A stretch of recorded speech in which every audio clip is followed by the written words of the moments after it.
Right, lads, I'm just going to ask you to do one thing. Will you make sure this video gets to Racing TV or somebody to share it quick? I'm just a day later now after Snow Lantern's brilliant, breathtaking performance in the Falmouth to run down a Guineas winner and the filly that beat her in Royal Ascot. Absolutely world class. To be so keen down on the rail, pull out and literally come out a dip like a bullet after literally being so, like, she was really in Sean's hands the first 3/4 of that race. So to pull out that finish, she is world class. Now I just want to know, Racing TV are downgrading. You've Nick Luck and another lad, I don't know the other lad's name, the two of them are dressed the same. I don't know, they must have got dressed in the same fucking shower this morning, but they're both wearing blue suits and they're looking well. I'm not saying a word, nothing wrong with a good blue suit, but what I'm saying is they're on the telly downgrading Snow Lantern for the last day and a half, and I'm fed up of listening to it. They're saying this filly's unlucky, that filly's unlucky. There isn't one filly in that race unlucky. That's the reality. Primo Bacio didn't get stopped in a run. She angled out behind Snow Lantern. Snow Lantern took off and left her for dead.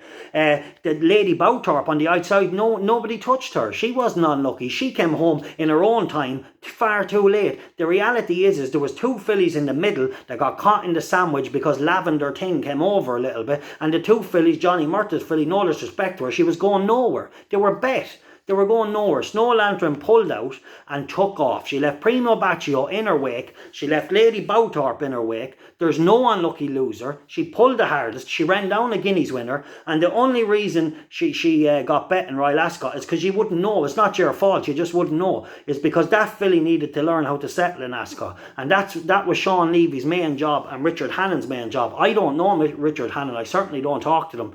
Or Sean Levy I met years ago. I haven't spoke to them people. I never would. But I know that they were there to settle her before they even thought about racing. And that's the only reason she got bet in Ascot. That's just knowledge for anyone to see. So share this, please, lads, will you? Over to Racing TV, because it's nonsense. They've downgraded Snow Lantern.